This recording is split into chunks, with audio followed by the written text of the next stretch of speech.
Well, I don't get to say this often, but good morning.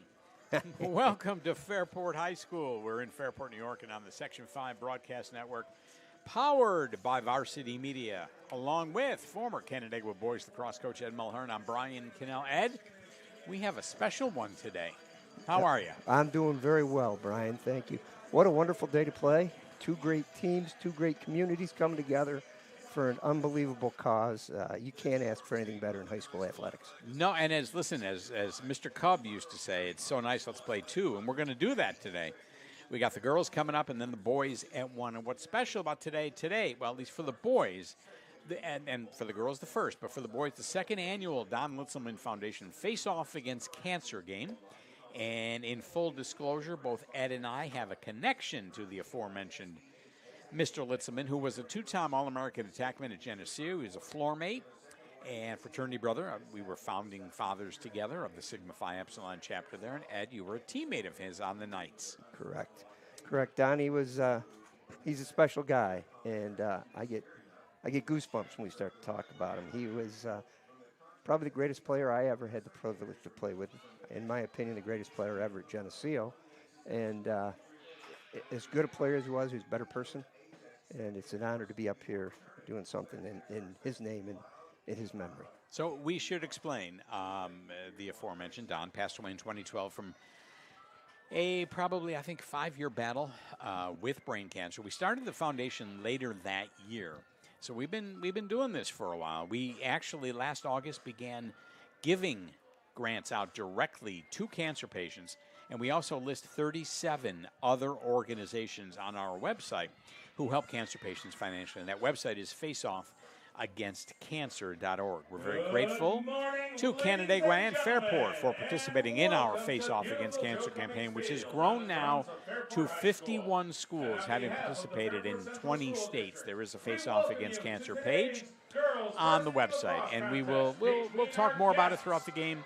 And I've learned, and knowing Mr. Mulhern, and all the making fun of Litzelman will be on me because he's too nice. But I will take an opportunity to do that. All right. Fairport and Canandaigua. Now the homestanding Red Raiders come in at 4-1, having won 4 straight.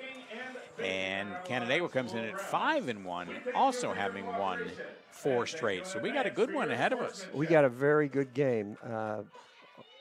Fairport has just been outstanding for a long time. But, they won the States a couple years ago, and last year they were right there at the end with Penfield. And Penfield ended up getting them in the sectional finals, and they went on to win the States. So these are two programs.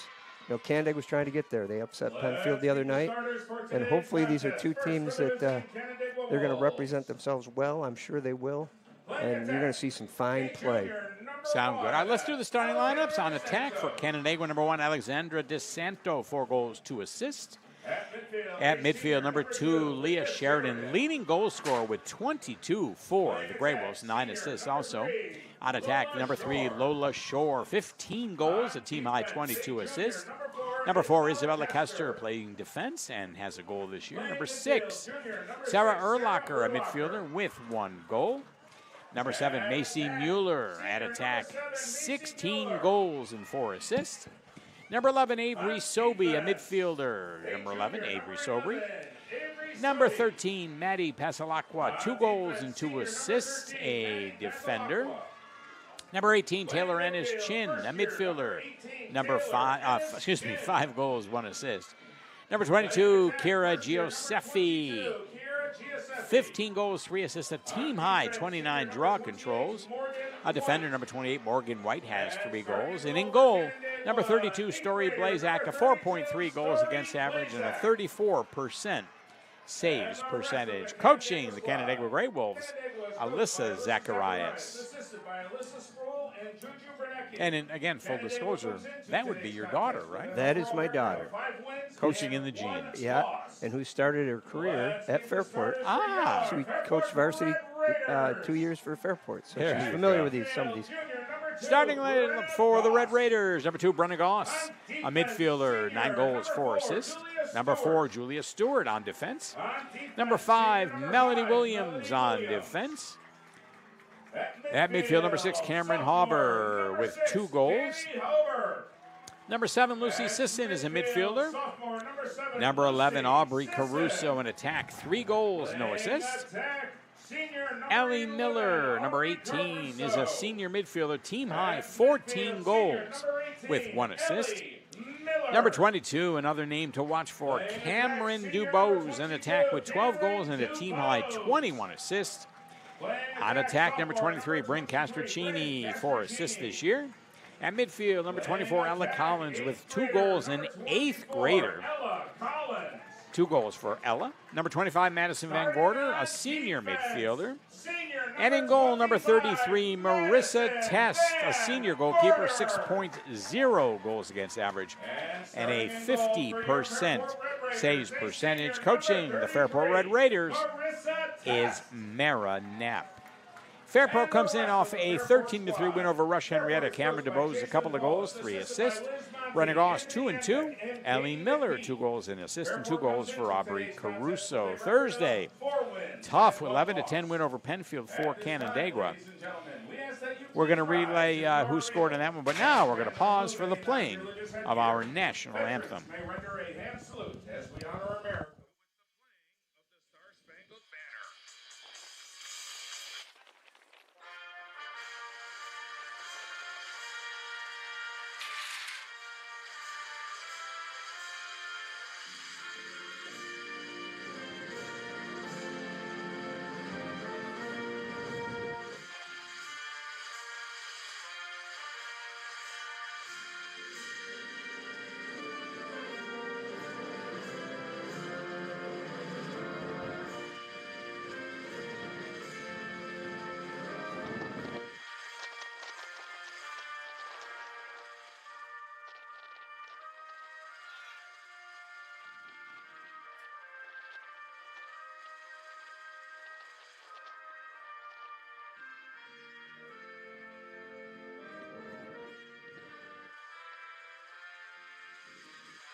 I love the excitement that the girls demonstrate prior to games. They're all excited. They're running around and screaming. It's a great thing. All right, Thursday, tough one against Penfield. That was you were there? That was a great high school lacrosse game. 2 outstanding teams. They went at it tooth and nail, and it came down to, one team made a play in the end. Canandaigua won the draw. And, Leah Sheridan put a nice shot on goal, and they were fortunate enough to win. But there was really no loser in that one because, those were 2 good teams going at it. And I really believe down the road when you get to sectional time, those types of experiences pay off.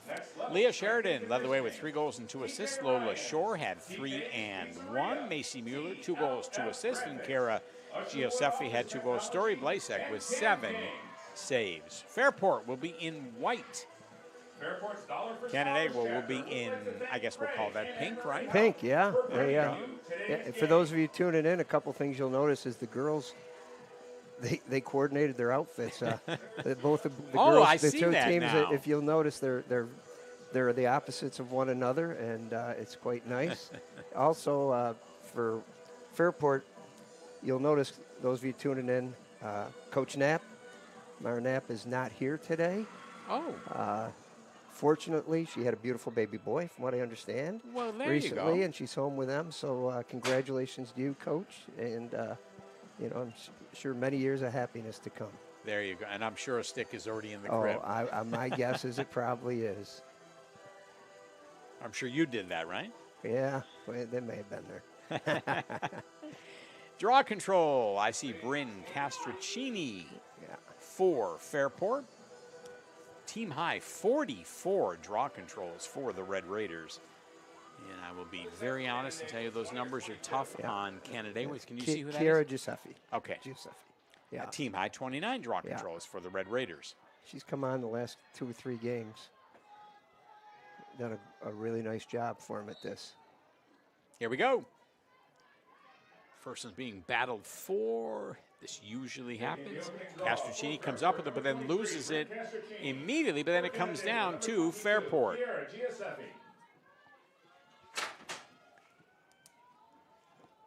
All right, Red Raiders have it. Behind is Aubrey Caruso, 3 goals this year. We'll do our best to identify everyone.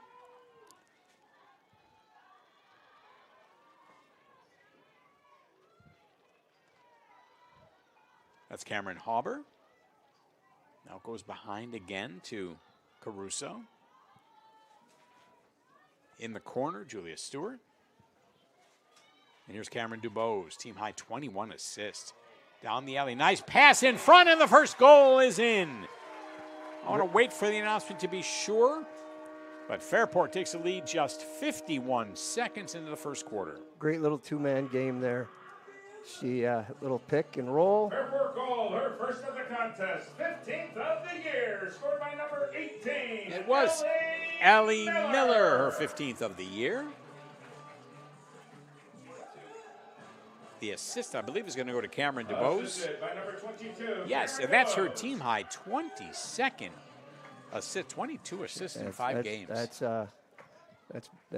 great job. Very similar to boys lacrosse. The big key is draw control. Absolutely. It's done differently, obviously, than the face-off in boys, but same theory. It very much is. Possession, possession, possession, right? And what you're hoping for is that type of thing. If you're a 3-on-3, if you okay, Leah Sheridan's going to come up with that one for the Grey Wolves. Now they've got their first control. Maddie Pesalacqua still with it. Double team, comes away with it. And Canandaigua's got their first possession. Flips it to Sheridan.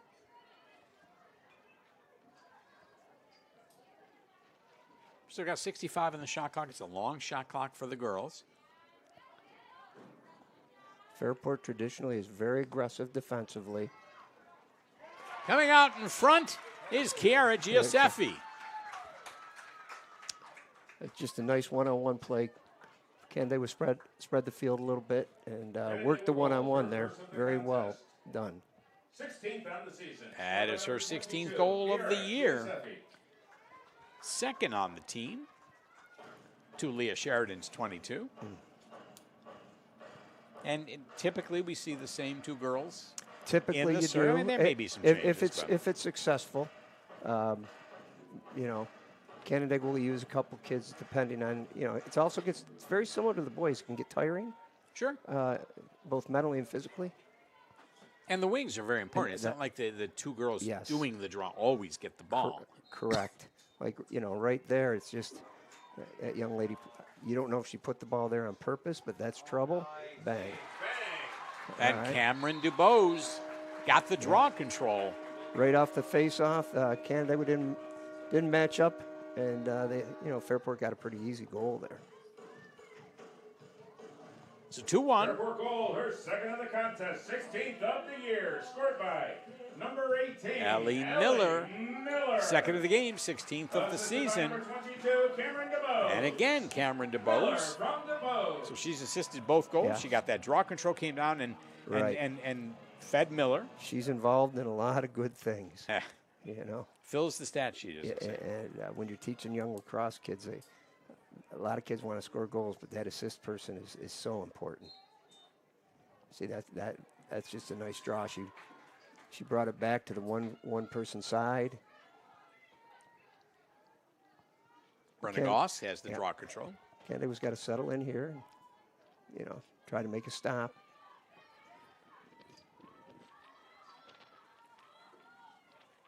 Comes up top to Ellie Miller. Swings it around to Dubose and Sheridan. Back to Dubose. Under 10 minutes now left, first quarter. Again, if you're able to, the boys' game is going to be at about 1 o'clock. Cameron Hauber. Behind to Caruso. Uses the screen, brings it out. And here's Sheridan. or Goss, excuse me. Goss down the alley. We're going to have a whistle. Should be our first free position of the game. Brenna Goss with the free position. Those of you not familiar with girls lacrosse, when there's a violation in the box, so she's going to have a start from the 8-meter mark, correct? Correct, yeah. The defense, now as soon as the whistle blows, the defense can Defense converge. can converge.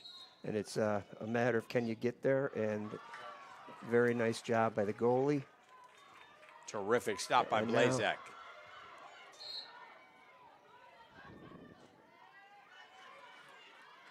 Fairport's very aggressive on the ride there. You can see that.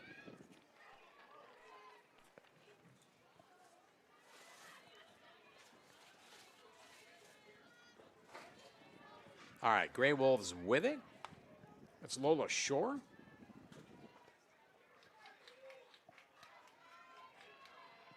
We're on the perimeter.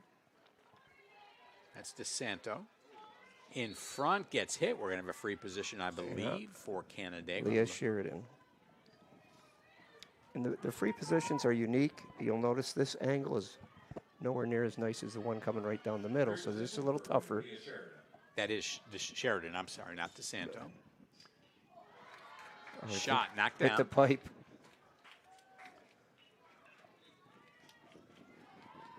All right. Backed up by Fairport. Yeah. Hit a pipe there. Nice opportunity. Ooh, that pass over the head of Lucy Sisson, but it is grabbed by DuBose.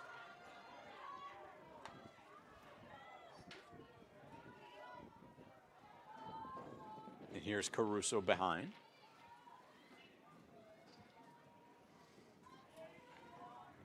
Up top is Brenda Goss and Emily Miller as they go around. Still 65 on the shot clock. We're coming up on 7 minutes remaining first quarter, 4 12-minute quarters. We usually see this and with girls right around the perimeter, and then at some point the motion will begin. They'll work the ball around a little bit, get touches, get everybody a feel for it. Then they get into one of their set plays or set.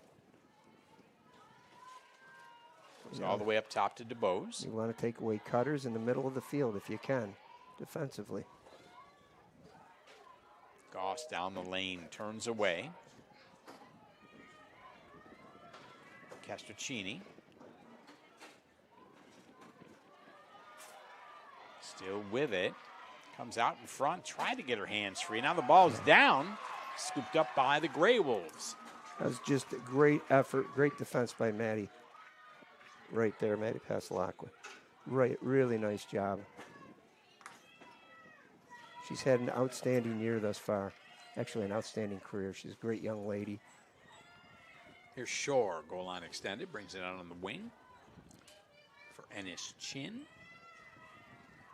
And here's Mueller.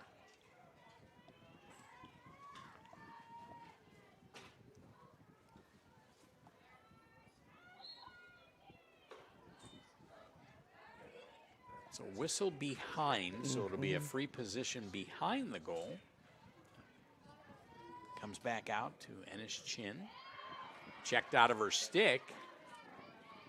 She does recover, has the double team.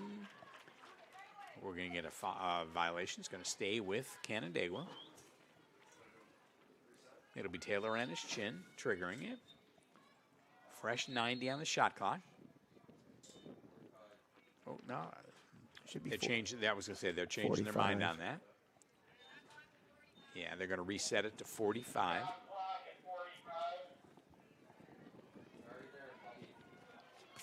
They're on it. They got the A team today.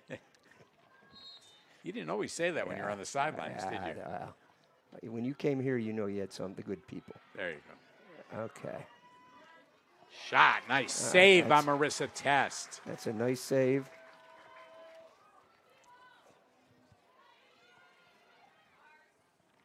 Clear attempt for the Red Raiders. They were successful. Their only other. Both teams 2 for 2 clearing. Again, we talked about draw control, but clearing is also the second part. Extremely important.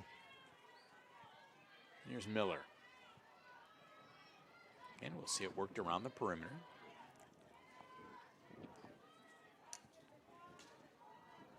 Goss finds Maya Christian. Offsides, I think. I don't know. Apparently. So that's a turnover, Yeah. and here comes Canandaigua.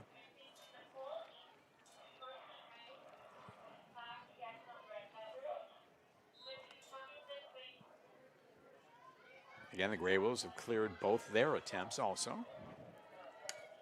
Oh, that pass is high, but it is, no, I spoke too soon. Still loose, but now recovered. I believe that's Alex DeSanto. Macy Mueller right there. Oh, it's 7. Macy Mueller, Yeah. 7, not 1. As the eyes get old, those numbers aren't Oh, helpful. and that's hard, the difference in a 7 and a 1. That's outstanding defense right there by number 7. Just a great job. That is Lucy Sisson.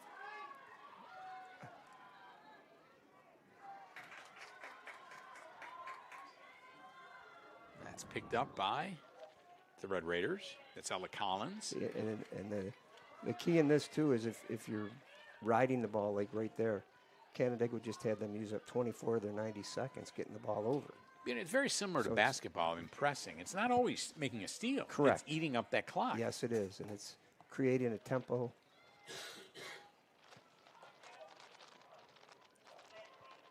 Caruso is behind. Here's Castrocini. DeBoe's on the wing. 40 on the shot clock.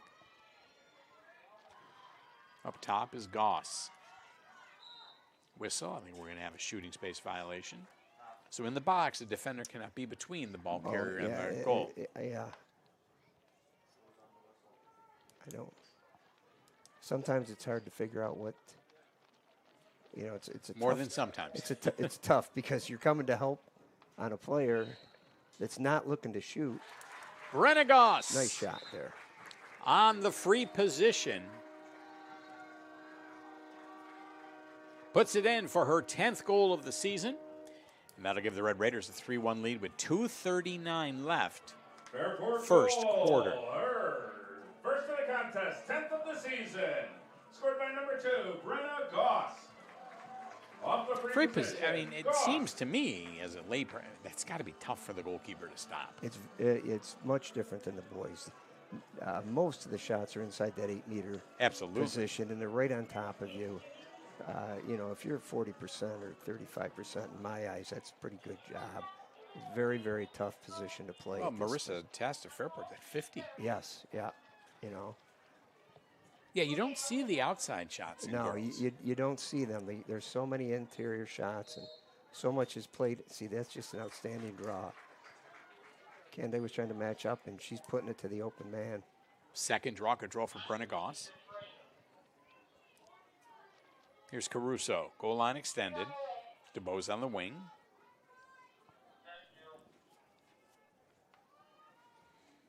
Christian in the game, number 3, Maya.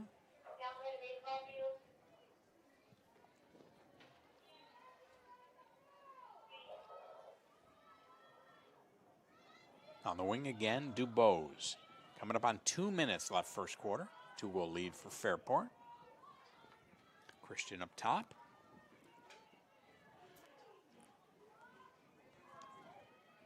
.45 on the shot clock.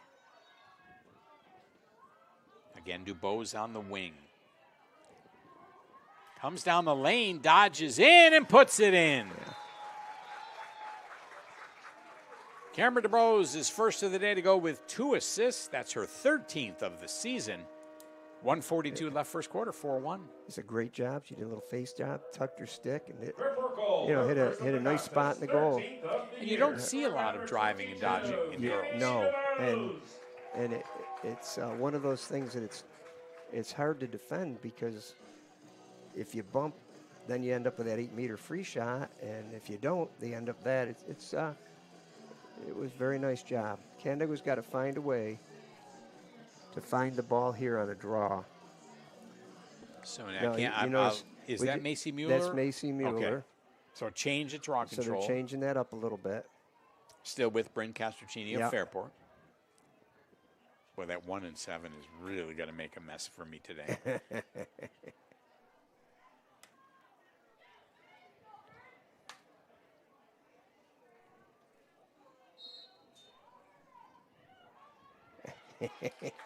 And Castrocini. That's the other thing. If you can get a 6'4" Yeah. face-off girl, There's an advantage draw there. girl in this sport, it's a huge advantage. She is a tall drink of water, as they say. She is. All right, Caruso takes it behind. Now on the wing again, Dubose. She's having a game, a goal, 2 assists, and 1 draw control. And that draw control, she brought it down and fed. Yeah. Fed for the goal.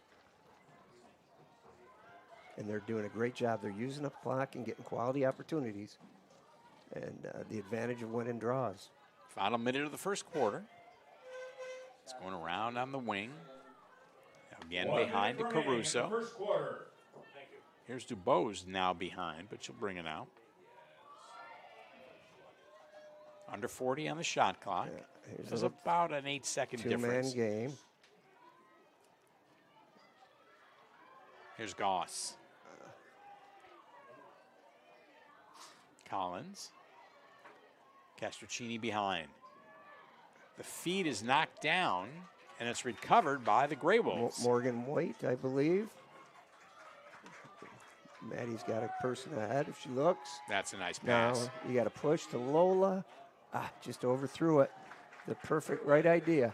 Couldn't get there. Yeah, just overthrew it a bit.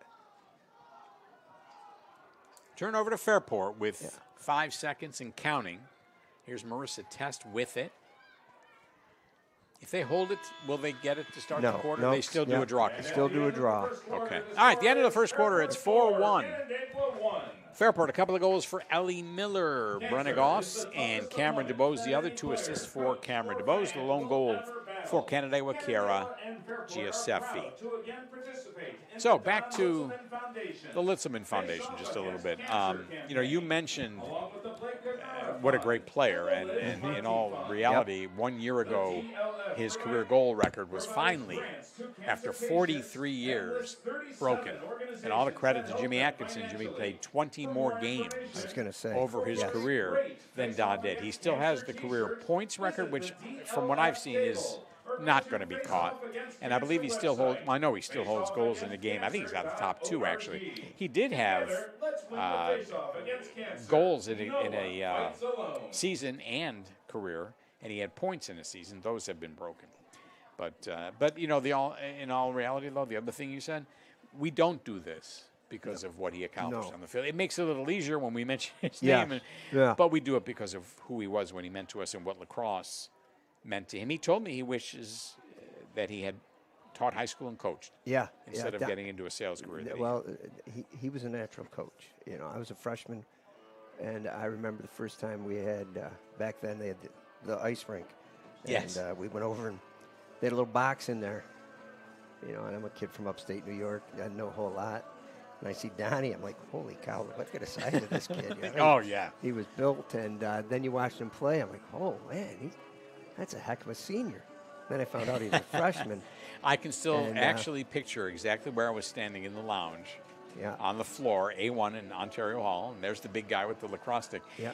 And what do you play? When he told me attack, I'm like, you can't be serious. Right. We didn't have defensemen that big at Irondequoit. And he, and the really neat thing was, as we got going and stuff, he was the nicest guy. We had a ball, had a fun great time, and he was a kind, caring person. His parents were wonderful people. His brother Jack, he's brought up right, treats people right, and Jack should be stopping by today. Oh, that would be awesome. Jack's maybe during the boys' game, he says he'll be stopping by. In today's world, for those of you wondering, Donnie would never be at a Geneseo. He might have made a year. That's a long discussion that we will have later. He would be at a Syracuse. He would be at a Johns. He'd be at the top 4 or 5 schools in the country. So he here's could the play story. with anyone. He applied to go to Cornell. He said he wanted to go to Cornell. Yeah. Years later, Jack disputed that and saying after 3 years of seeing all the complaining Jack did about the academic work, he didn't think Don wanted to. He never told Richie Moran that he had applied. Yeah. Right. Or Moran would. So he ends. We don't know how he ended up at Geneseo. Right. He could have gone to Syracuse. They Yes. wanted him. Yes. And he chose not to. Right. After his And- freshman year, Richie Moran reached out to Paul Rose at Geneseo wanting to play in the fall. Uh-huh. And Rosie refused. He Rosie didn't want anything refused. to do with, Yeah. with Cornell's team. Fred actually, his nickname was Fred. Yeah. Don came back from Thanksgiving and told us he was leaving Geneseo. Yeah. Almost didn't play there. Said he was going to OCC, then Cornell. But you're right. We have no idea how he ended up at Geneseo. He was a D1 player. He was an unbelievable player that was a pleasure and a gift to have share the field with him. After Jack told me, though, he was grateful and glad that he did spend 4 years at Geneseo. I loved think it. Donnie wouldn't leave once he was there. He was. That's another loyalty was big with him. Brenna Goss brings it down. Teams to switch side. Again, Fairport in white, Canandaigua in pink.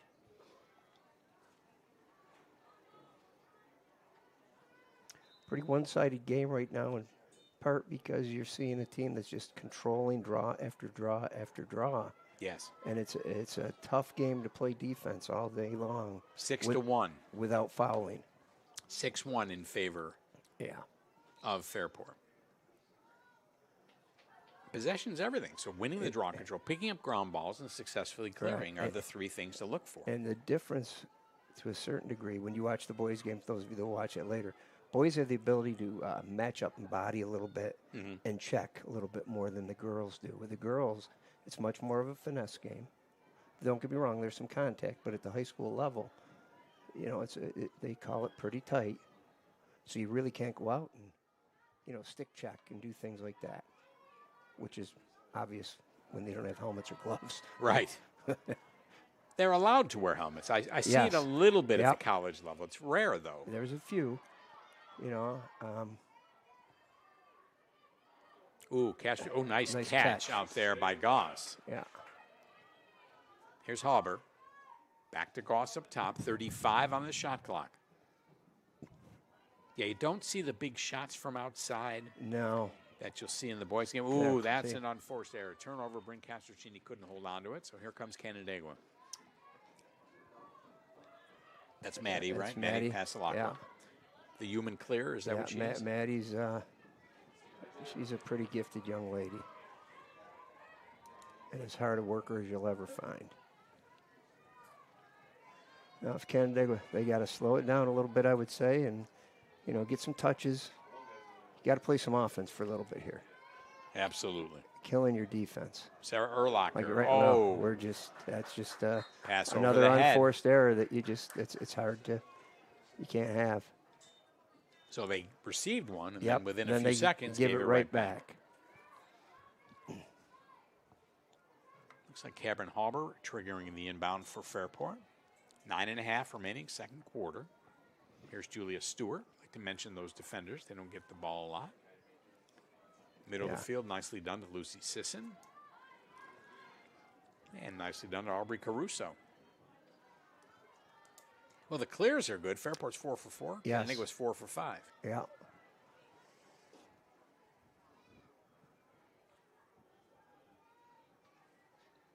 Miller up top.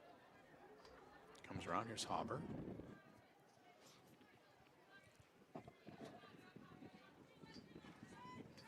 Comes down the lane. Now flips it behind. Castrocini. With that height, a good feeder from the X. Ooh, that pass is high. That's where you got to there. That's a good play by Lola to get up there, Lola Shore. Yep. Now they got to take advantage. They want to, stay in this game. There's Leah Sheridan. Leads the team with 22 goals. We got a whistle. 8:24 and counting. Remaining second quarter. Here's Mueller.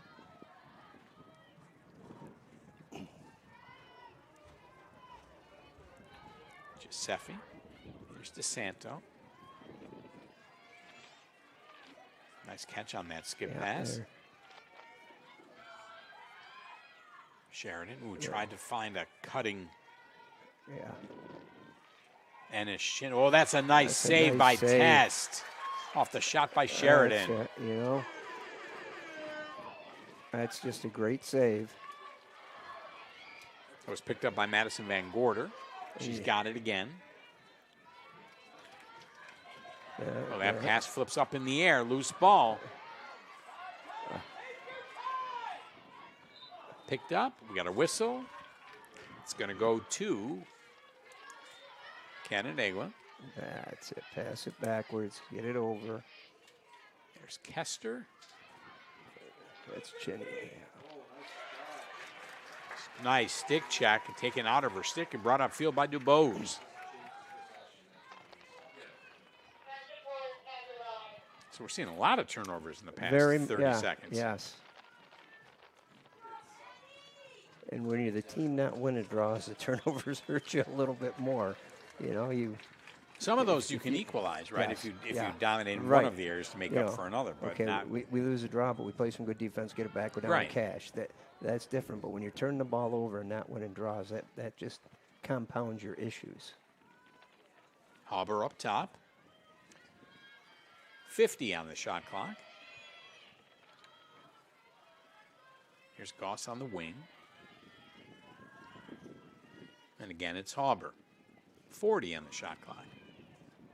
Under 6.5 remaining quarter 2. Still 3-goal lead for the Red Raiders. Christian. 25 on the shot clock. Nice pass to a cutting Emily Miller, shot wide. Didn't get out of bounds, so being fought for. 15 on the shot clock, now out of bounds. Going to stay with Fairport. See, and there's a very quick start in girls cross. Yeah, ball's down. Still no possession. Shot clock's winding down. Picked up and put in. Yeah, they don't do me favors at the high school level. The girls don't drop their stick like they do at the college level. When you score, you have to drop your stick. Yeah, they do a check. It helps the old guy up here. Right, they don't do the stick check here, the girls. Well, here we go. We'll get the announcement. 13th of the season, scored by number 23, Bryn Castracini. Bryn Castracini gets that goal. Very nice job. Her 13th of the season. Those scrum or garbage type goals are really important. You find a way to score when in most cases you're just hoping to come out of the ball with come out of that scrum with a ground ball. Castracini and Matt, again, that is Macy, right? Yes, Macy Mueller. Draw control. She's taller, I believe, than Alex DeSanto. That'll help me with the 1 and the 7. She's a little bit taller. Very explosive athlete. She looks pretty powerful. If you get a chance to watch her run, she'll pop. Right there. City comes up with it. She got it. Looks like she took a little shot, but she's got it. She's a young lady. Again, Canandaigua gets the draw on. Well, they're fortunate enough. Mueller comes up with it again to get it back. That's only the second draw controlled by the Grey Wolves. Avery Sobry. Pasalacqua. Now here's Mueller. Yeah. Alex DeSanto.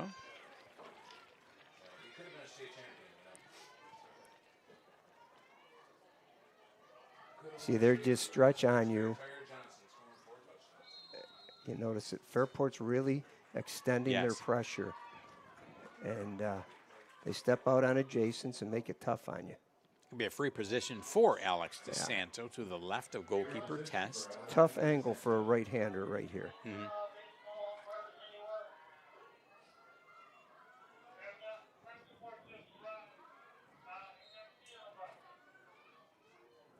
Comes in. Did that hit the pipe? I don't know. They gave it back to us. Ball pops up in the air and grabbed by Marissa Test.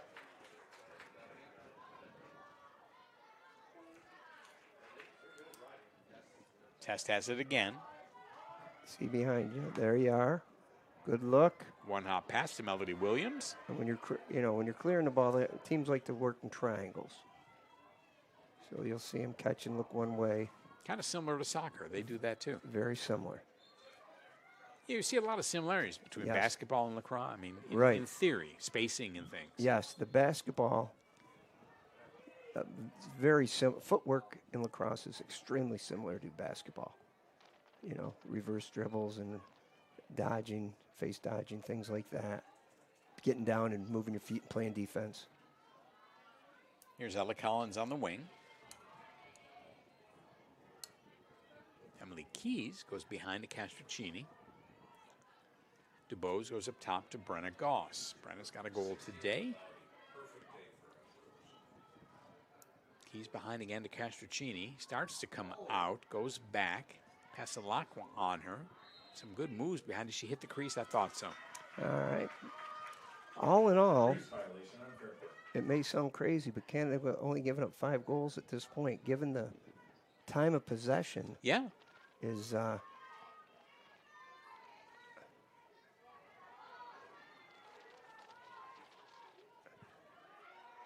Taylor Ennis Chin takes the clear herself.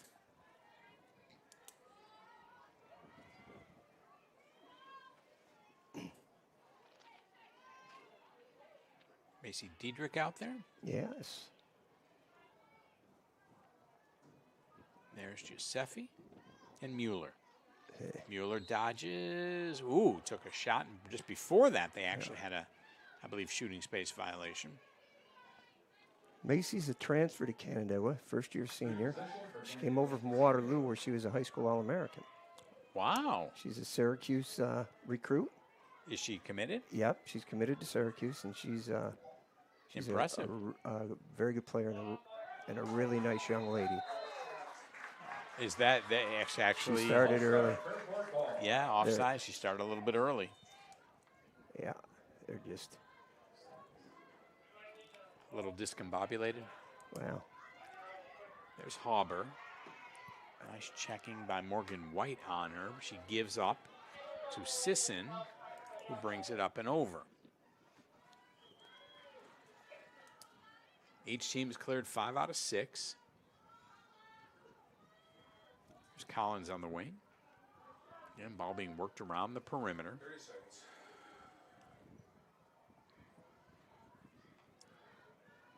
Closing in on the final minute of the second quarter. The refs have really let the girls pretty much play. There hasn't been a ton of whistles. No. It's been enjoyable to watch.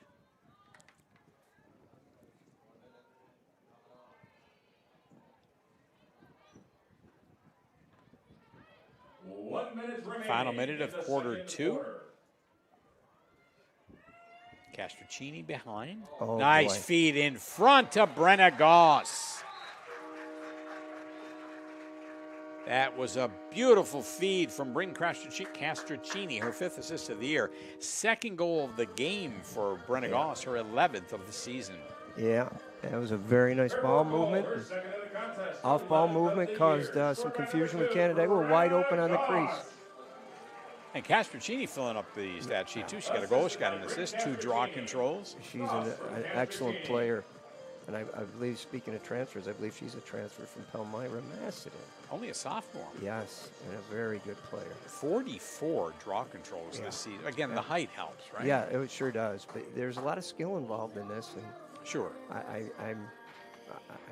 would love to tell you I have an inkling of an idea how they do it, but I don't.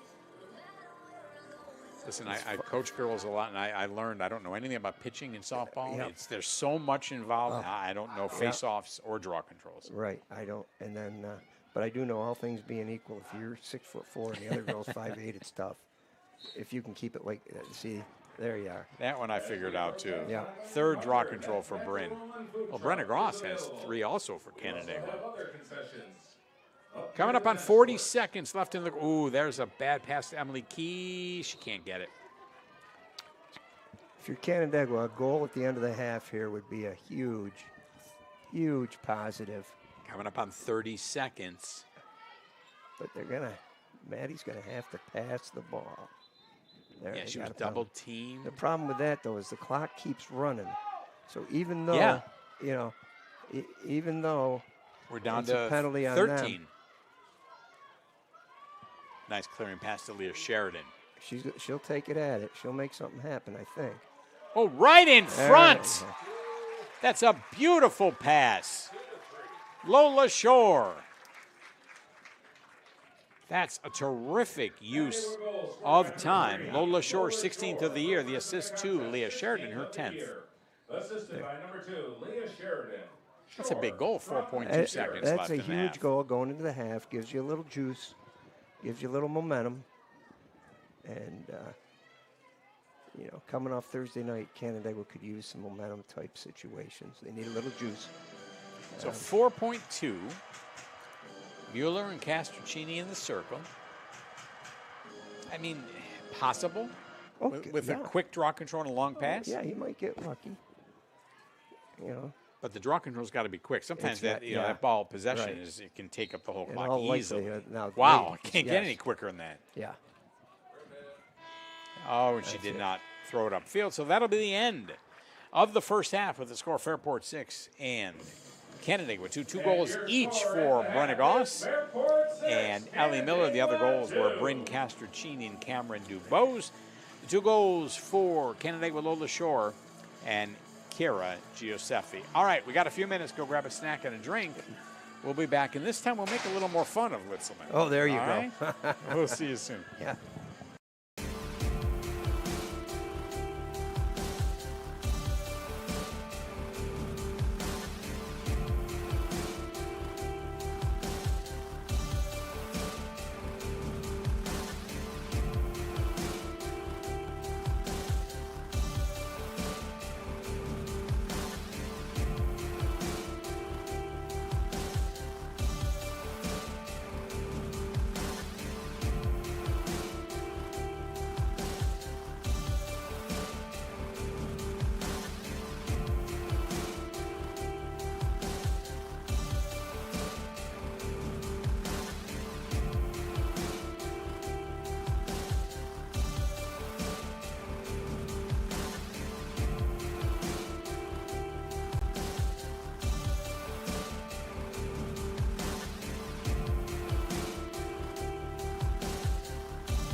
Well, welcome back. We're at halftime, Fairport High School in Fairport, New York. The Red Raiders up 6-2 over Canandaigua. We mentioned the goal scorers. What I saw was clears were pretty good. Canandaigua was 6 of 7, very unofficial stats. Fairport 5 of 6, but the draw control was a huge issue. 8-2 in favor of Fairport. Right, and that's been a concern with Canandaigua a few games. When they've been able to get 50% of the draws, they do. They're very tough to beat. The other night they did a great job of it. Tonight, this morning, the young lady from Fairport's just doing a great job of getting it to herself, or to the, Canandaigua will go 2 to one side or 1.5, whatever they're doing, playing games, and she puts it to the open person, so it's very hard on Canandaigua. She's done a great job. Now, not to make any excuse for that, but you were saying the other night they had a lightning delay. So, I mean, Canandaigua just played Thursday. Yeah. They didn't get home till 10:30. Well, they played at home, but by the time you get out of there, and they're super excited. But, the reality of it is it's part of high school athletics. You play on a Thursday, you play on a Saturday. It's tough. And if either of these two teams, if you're to advance in girls lacrosse, and both these teams are playing Monday again. Yes, and they play back-to-back in the state finals.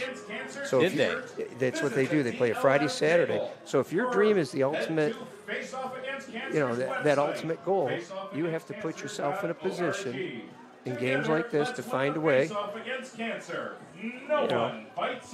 But you play them when you have them, and Canada's got to. The biggest thing, they got to find a way to win a few draws. If they do that, I think they'll be okay. Well, they'll go back to Chiara Giuseppe in the circle. And again, bring Castrocini for Fairport. Right. Fairport isn't going to make a change. No. Unless she gets too tired. I mean, yes, that's possible. This is hard now. If you notice, Fairport put the two girls on the one side. That gives this Castrocini this whole side of the field to play with. We got a violation, I believe, against Fairport. Okay. See, I would say for Canandaigua with his first goal, whether it's for them or against them, is a huge goal. Here's Sheridan on the wing. Gives to Shore.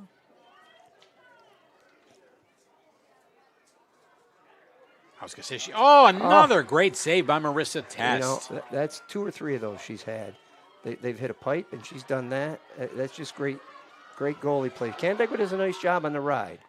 Well, Shore did a great job finding the cutting Sheridan. It was a great beautiful pass. And the goalie, just outstanding position. Yeah. She was right where she belonged. And, it's not much you can do if you just tip your hat to the young lady that made a great save. Middle of the field, Brenna Goss gets it up over. Successful clear. And here's Dubose now on the wing. Little over a minute into quarter 3.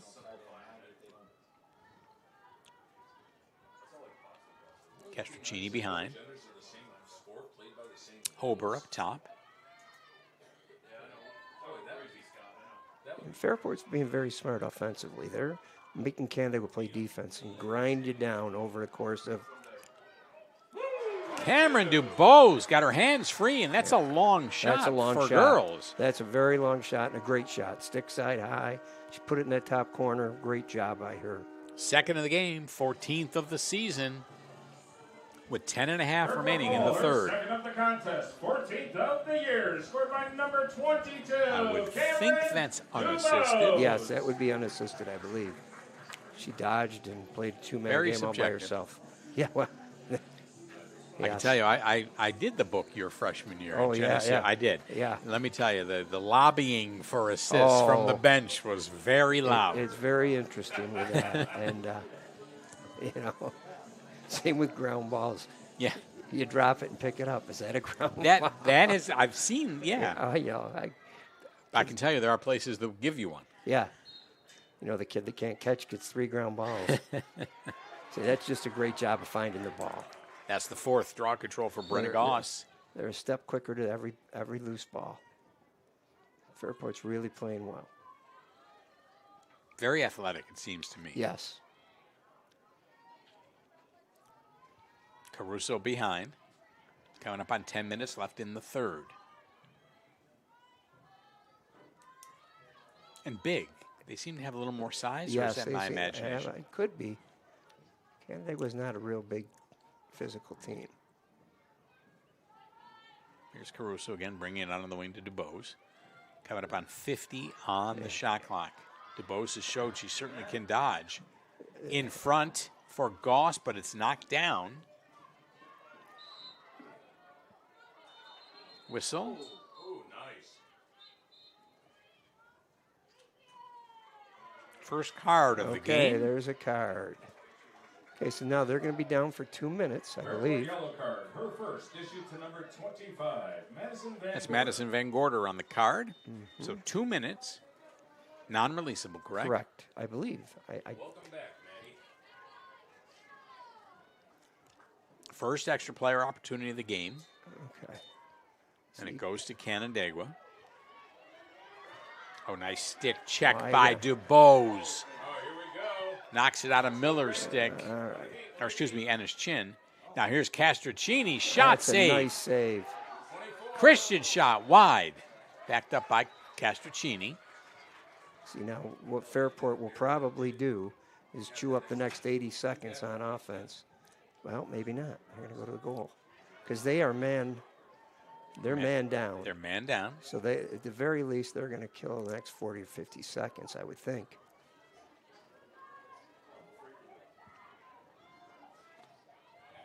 Here's Miller. Hober. Now double teamed. Gets away. And Here's DuBose. see, and it's very hard because now, you know, Canandaigua was trying to stretch a little bit, and In front. you know, I believe that was Miller. Another feed from Cameron DuBose. Her athleticism and ability to dodge she's is very good. drawing defenders and then leaving people open in the crease. And she's, you know, continuing to let her run right-handed and make good. She makes good decisions with the ball. Ellie Miller. And a shout out here to Coach Jason Wallace and Liz Monte for picking. You know, Assisted by number Liz has 22, been the Cameron DuBose. assistant coach here for the last 10, 15 years. She's great. And Jason's picking up the slack with Coach Knapp being out. And they're obviously not missing. I'm sure they're missing her, but the kids are playing great. And it's a tribute to the whole coaching staff that has these girls this ready to play. Third goal of the game, 17th of the season for Ellie Miller. And you've heard the name Cameron DuBose a lot. Well, third assist of the game to go with 2 goals and a draw control. Yeah. And it is 8-2 with 8:31 left, quarter 3. Giuseppe and Castrocini in the circle.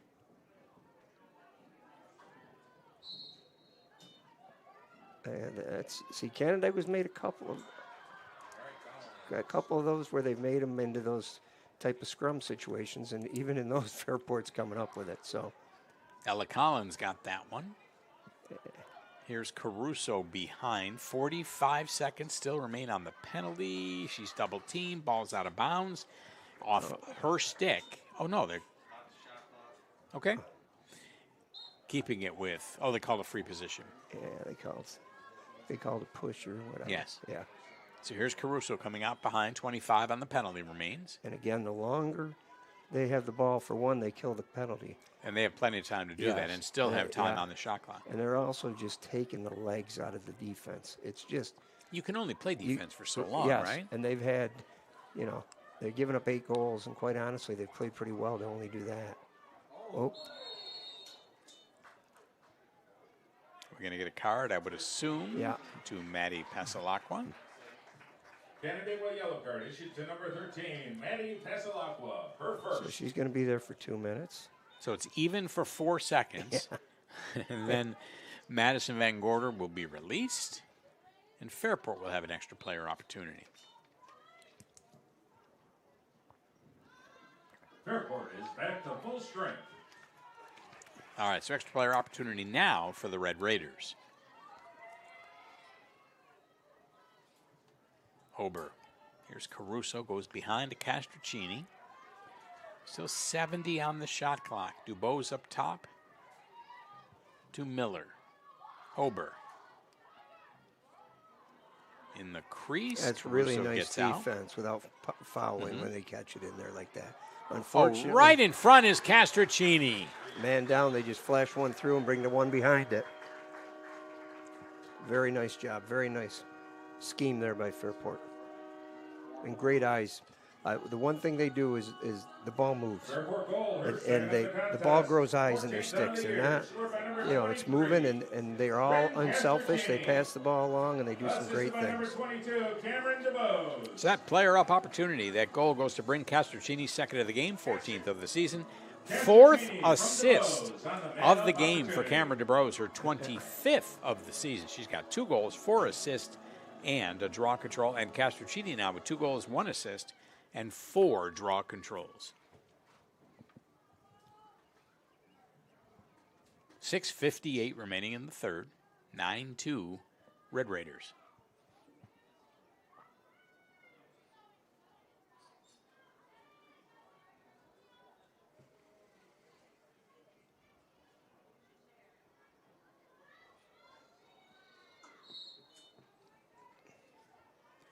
That one's gathered in by Brenna Goss, her 5th of the game. Test upfield for Van Gorder. She's got it. DeBose. And here's Caruso. Still a minute remaining on the penalty to Passalacqua of Canandaigua.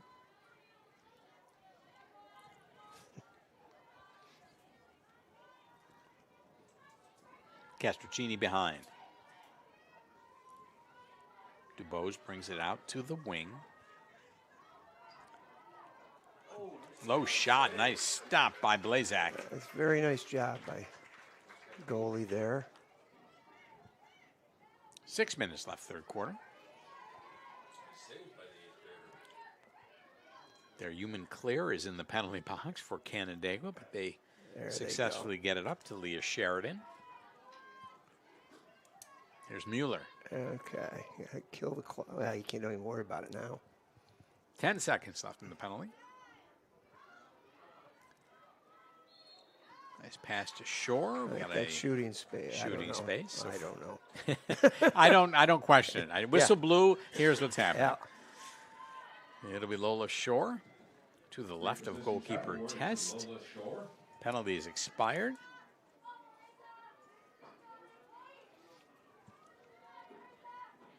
Let's see what Shore decides to do.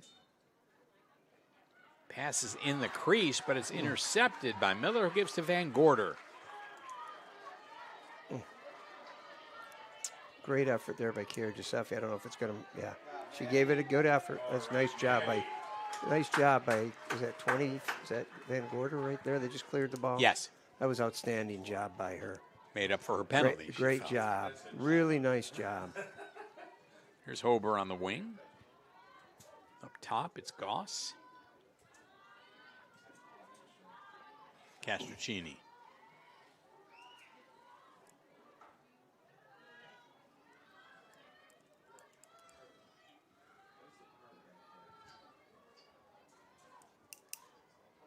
I would assume Cameron DuBose has a chance to play next year somewhere. Oh, I would think. I know she's a very good player. Very athletic. Yeah, she's. Castrocini behind. 30 on the shot clock. Another nice job by Story Blaze saving that ball.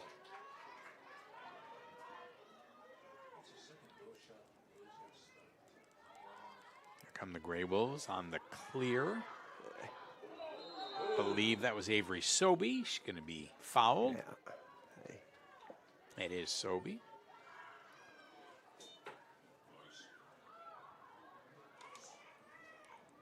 Down the field. And there's Giuseppe. Allie DeSanto there with the ball. Okay. Here's Mueller behind. Tries to avoid the crease. Is not able to. Yeah, just mentally quite a few mistakes.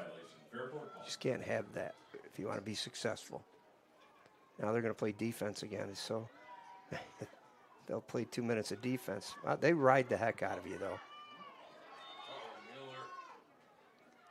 In front, the shot, Macy Mueller.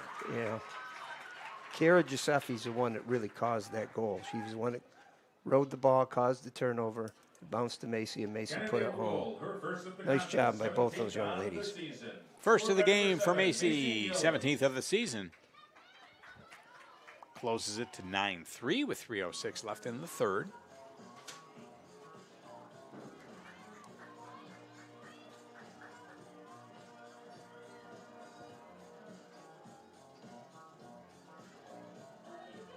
Again, listen, we're talking today is about face-off against cancer, so please, if anyone you know or you or someone you know has cancer, please visit faceoffagainstcancer.org. Again, 37 different organizations listed that do give financial aid to cancer patients. And, there's not a player on this field that hasn't been affected. Right. There's probably not a person in the crowd that hasn't been affected with a loved one with cancer, so please reach out, give a lending hand. Financially or emotionally if you can. There's a violation. The ball's going to go over to the Grey Wolves. I was going to say, Need the ball. She was headed the wrong way anyway. Here's Pasalacqua.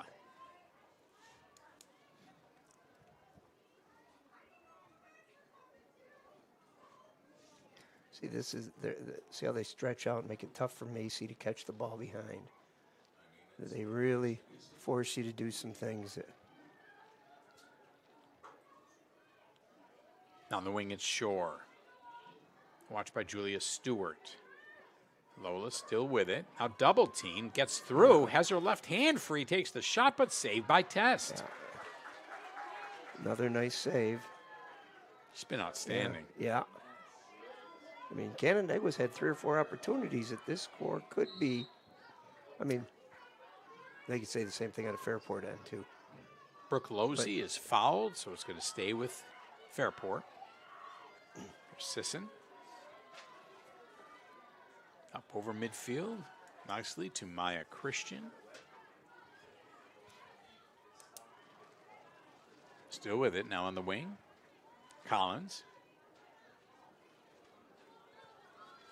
And here's Miller. Coming up on 1.5 minutes left in the third.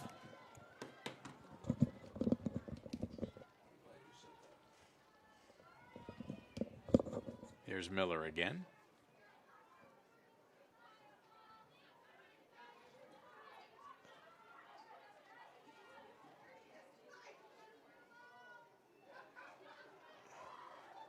Goss down the lane, turned away. 20 on the shot clock. Here's DuBose. So they're forcing Canandaigua to play the full 90 seconds. Castroncini. That's very hard to do when they're as talented as that. Final minute of the third quarter. Boy, Miller was open, but the pass just a little behind her.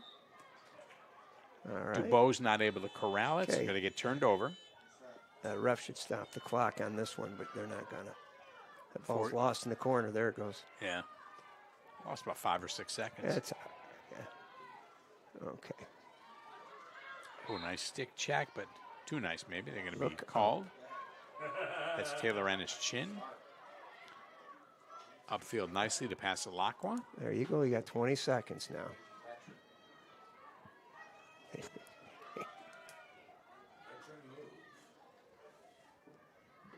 Faked, giving it to Miller. Here comes Lola around the cage. Here's Shore, double teamed. Shot, saved by Another Test. nice save. 6 seconds. Loose, picked up by Goss. 2 tests, and that's going to end the third. 9-3. Fairport up over Canandaigua with 12 minutes left in this one. Let's take this time and make fun of him a little bit. If we could. No, I'm just kidding. It's just interesting in that there were so many opportunities for this to have gone another way. And we're not, again, we have no idea how he even ended up at Geneseo. No. None. And I can tell you, your former teammate, Eddie Kohovic, said to me, okay, he didn't go D1. How is it he didn't end up at Cortland or Hobart? That's a great question. I have no idea. I have no idea. And then he did come back Thanksgiving, that Sunday, and said, I'm leaving. I'm going to OCC in January. I heard him on the phone with Richie Moran of Cornell. Sure. To go to Cornell. We literally had an intervention. Yeah. And we did. We talked him out. There was a girl back at West Jenny, too. Yep. And we talked him out of it. And he changed his mind and didn't go. Yeah. You know, but our freshman year, we took a spring trip down to Baltimore. We ended up at Hopkins with a couple of his ex-teammates there. Okay. And they were all, they're at Hopkins, and they're all talking What are you about doing? how much better Donnie was than anybody that was at Hopkins. And he was just a heck of a player, and a great, like I said, a great person, great family. A man and battled a little bit, the Hall of Famer Mike Messer. Oh, yeah. West Jenny told me he could never understand how Cornell didn't take him. Well, years later, we find out Moran may not have even known he applied. Didn't know. But he told me had he gone to Cornell, that he would have been a star. Oh, yes. He would have been a star at the D1 level. He could have played anywhere, and he had a game that traveled. He wasn't a one-trick pony. He could do it all. Well, I have to tell you, though, I had never, and I saw a lot of lacrosse. I'd never seen an attackman play like him. When we say big, remember, this is 1978. He was about 6 foot 220. Yeah. He was huge back then for an attackman. But he didn't play in the crease. No. And slow as molasses. That one I will stick with. Oh, but he had the ability to get that first step, and then he'd get you on his hip. Yes. And he was phenomenal at getting a step on you, no matter how fast you felt you were compared to him. He took so much abuse. Oh, he was strong as a bull. Yes, that was the issue. And my freshman year, we had a senior named Tommy Gleason. Yeah. Who was another great attackman. And lacrosse had changed. We sit here and talk about Syracuse. I believe that was 1978, 79 season was freshman year. I believe 78 or 77, Geneseo beat Syracuse. Serious? Yes. Yeah. David Fiorini was a goalie, and they beat. So lacrosse at that point, if you remember, Hobart played Cornell, Virginia. They played all the Division I schools. And they competed or won 11 or 12 consecutive D3 championships, right? And during that time, they probably went 33% or so, 40% against the Cornells and Division I schools. So it was a different world. But Donnie, good man, good family, good people, and I bet you all of you have a loved one out there that you may have lost or is dealing with it now that you have the same feelings towards, and my heart goes out to you. And that's why things like this, score is important. But the big scheme of things, these kids are playing a game they love in front of two great communities for a cause that is bigger than any of us. We get to keep him with us by doing this. I'll tell you that I think it's selfish. We do. Oh, yeah. We do. We get together all the time now, and he brought us back together. We had not been together in years. Things happen. You get out of college and a time of your life with careers and family. Correct. And we really had gone many years without being together until, unfortunately, he got sick. Yeah. And then he started reaching out and reconnecting everybody, and now it's grown to a foundation that has exploded, which we never dreamt we would have this. And a group of guys who get together now a lot, which is just a wonderful thing. And if you look at this event, you're doing this in Syracuse. Mm-hmm. It's growing every year. Like last year was the first boys, and now we got the girls. It's a great save by Blazek. She's played well today. She's nice. Well, last year we look at the fall to spring, so 24-25 year. Between hockey and lacrosse, we had 36 games. This year, 61. Yeah, isn't that something? And we're looking to grow this, the high school games. And it'll go bigger and bigger. We're looking to do this more. We'd like to get many more in the Rochester area, and we're looking to move into Buffalo also. And yes, we have West Jenny and Beeville coming up on May 5th. Right, and if you're a high school program out there or a fan of one, contact Brian about getting yourself involved in something like this, because I will tell you firsthand, the kids appreciate it. Great job, Macy. Macy Mueller. Second of the game, 18th of the season, makes it 9-4, creeping back a little. I'd be surprised if the Canandaigua team will quit. They'll keep fighting. 10-10 left, fourth quarter. Yeah, listen, if you have even a travel team, any team, please visit faceoffagainstcancer.org. There is a Face Off Against Cancer page. You can see all the games, pictures from games, all the participants, and reach out to us. We'd love to get more teams involved. Yeah, it's a great opportunity, and you're looking at an example out there. The girls have matching uniforms, coordinated. You know, the coaches on the sidelines have that. The boys, you're going to see something similar.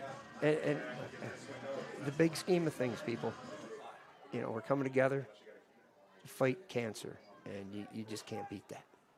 Play some lacrosse while you're at it. Love it. Love it. And unfortunately, you know, funding is so difficult it's so to hard. find. And the issue is the organizations who give funding to cancer patients are struggling. I can address that firsthand. We have given out 16 grants this year, and we never dreamt of doing this. And quite frankly, we've had to halt, at least temporarily. Funding is down. So the patients are having trouble getting it because the organizations are having trouble getting it. Correct. It's, you know, money's tight anywhere, so any of us out there that have a spare dollar or two, that, you know, every little dollar helps. It does. You know, you just don't know. I'll actually be part of a panel on Thursday from noon to 1. The U of R Strong Memorial Wilmot Cancer Center has a monthly webinar series. And this month is on financial toxicity and trying to help cancer patients. Right. And, you know, I look out there and the young lady coach in Canandaigua, she wasn't a cancer victim, but she was in the NICU for 45 days. She was born at 1 pound, 13 ounces. Oh. You know, I won't tell you how many years ago, but quite a few. She would not want you to do that. And things like people that sent us parking passes and things like that. Sure. Those are little things that families can appreciate, and you can do a lot of things with a few dollars to make somebody's day better. When we made the decision last summer, we put the website up with 37 organizations. We thought if we find the organizations that can help patients, then that's how we can best help. Yep. And quite frankly, after 2.5 years, we hadn't really been getting feedback that people were finding help. So we decided, and we find out now because they don't have money. Right. And we're able to give out $500 grants. And our first thought was that's just not much. But let me tell you, the emotion from the patients that we give it to and how much it does help has been heartwarming. $500 goes a long way for a hotel room for a few nights and whatever it may be, here, or whatever it may be. You know, what we all don't realize sometimes is the cost, not just to the loved one battling cancer, but to those around them that are helping them battle. It's hard.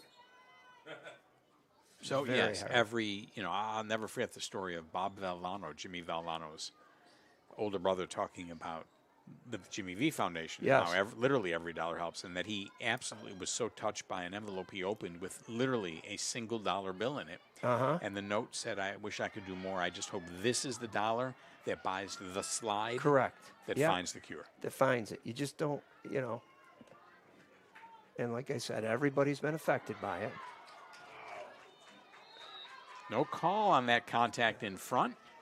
And here comes Maddie Pasalacqua. Canandaigua's battling. That they are. 11 for 12 clearing now.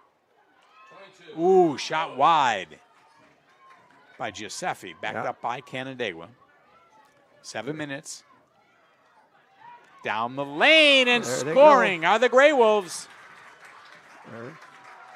I will tell you, she was turned, and I couldn't see the number. We'll get it in a second. Taylor on his chin, maybe? Maybe. By the way she ran.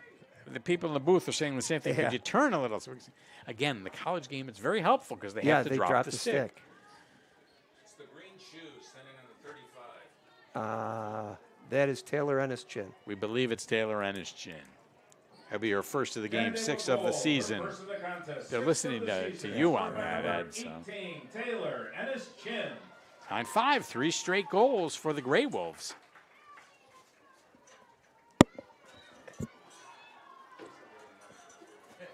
You know, that's a little flash of what they're capable of. 7:02 remains. There's time. Yeah, there is. They haven't played the way they're capable of yet. And credit to Fairport for that.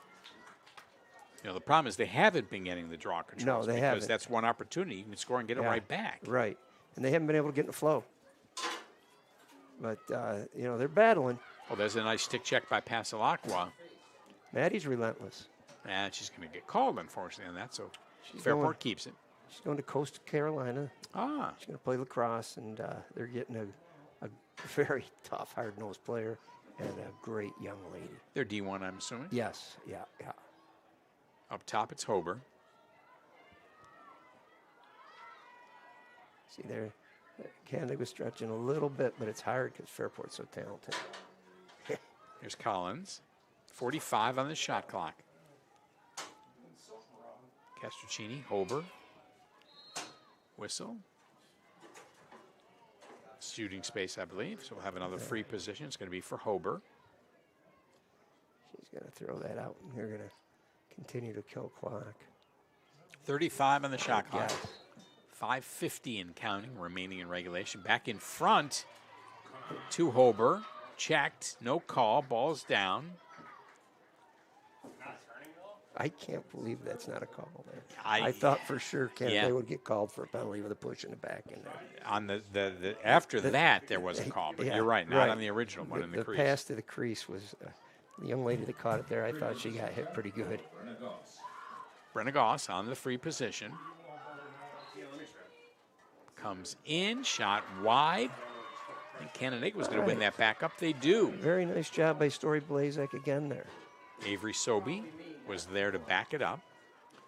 She has a lot of composure for a young 8th grader that's in her first year of We have a number of 8th graders varsity in this lacrosse. game. Yes. Oh, Oh, that's Oh, a boy. hard hit on Macy Mueller, and that's going to be that could be more than 2 minutes. So, Maya yellow card. Christian. So Maya's off for 2 minutes, it looks like, with 5:09 remaining. Okay, now that's non-releasable, so there's an opportunity. You know, Get right back in this. they get a goal here, then you got to win a draw, That's the issue. which, you know, and right now she sees, I mean, I've got 13-3 it's on the draws. And if when they have gotten them, it hasn't been easy. There's not been a one of them that Right.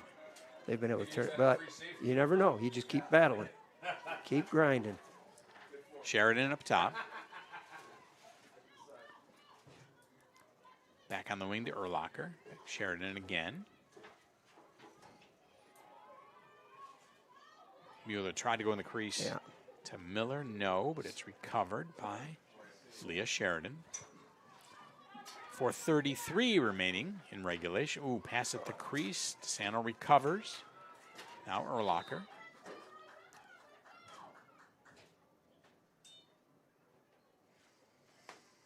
Looks like a shooting space, free position awarded. Maybe 4 seconds. I don't know what they're doing. Oh, Sheridan up top. yeah. Yeah, we know the clock's running. It's supposed to run. 4 minutes. Official tells us to stop it, we'll stop the clock.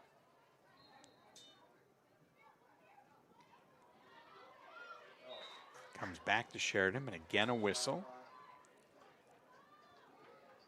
Free position for Leah It's a- Sheridan. It's a huge play right here. If Free position for Leah Sheridan. 3:40 and counting. She pulls it out. Oh, that's Lola Shore. yeah, Pardon me, Lola Shore. Up top, that's Urlacher. Recovers. Down to 23 seconds Yeah. on the penalty. Fairport's done a nice job of just kind of. Out from behind, grabbed by Test, but it was a crease violation. I think that was DeSanto. Alex. Yep, it was. There you go. Now you're in trouble if you Canandaigua. You're not winning draws, and 3 minutes. They're going to kill almost half what's left Right. of the game. Ooh, the stick What? was checked. Ball's You up know? in the air. Give them credit; they just keep battling. It is picked up by the Grey Wolves.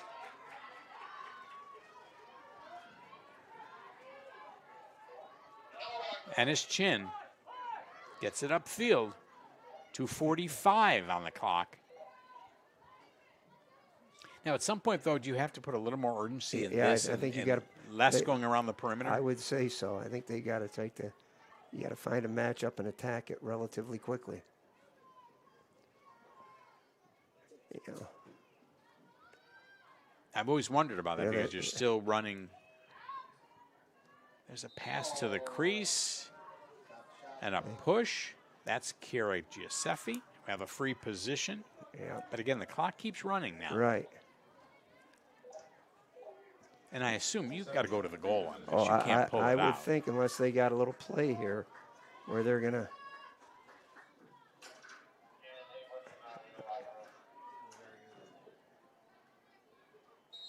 Yeah. Takes the shot, blocked by Test. Recovered by Canandaigua. When you're the Canandaigua coach there, you're going, come on, put that shot clock, or put that in motion there. Here's Mueller. Double team is going to be a call. We're a minute 37 and counting. All right, now Macy's a girl that can shoot it from here, so you just don't, who knows? Again, She not may. a great angle. No, she may. She's so quick and strong. Extremely explosive. Shot high She stuck it. and There put you it are. in. Third goal of the game for Macy Mueller, 19th of the season. Now the clock stops. 1:17 remaining. 4 straight goals All right. for Canandaigua. It's 9-6. You know, they've Canandaigua goal. Her third they've gutted it contest, up here. 19th of the season. Yes, You know, Number 7, Macy Mueller. but at with one a, point it looked like it was could go running clock on you, and then here you are, and you know, a long shot to get one. with a minute 17 remaining, though, if they have to get the draw, Oh, to, yeah. because Fairport can run it out. Right, they're gonna. Chiara Giuseppe in the circle with Castroncini.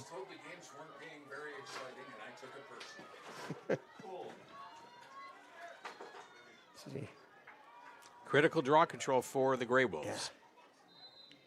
early. I think Somebody the girl went early. Yeah. Yes, there's a break So for if you're Canandaigua. well, you're living on borrowed time. You got to hustle. No time off You the got to clock. push. There's no. Here's Annis Chin. Yeah. Shore behind. You see some cutters. I was just going to say, somebody's got to cut and get in front. There it is. Backhand All shot right. wide. Final minute. Backed up by DeSanto. In front ball, knocked down, That's recovered it. by Marissa Test. 47. That should do it. I would think so.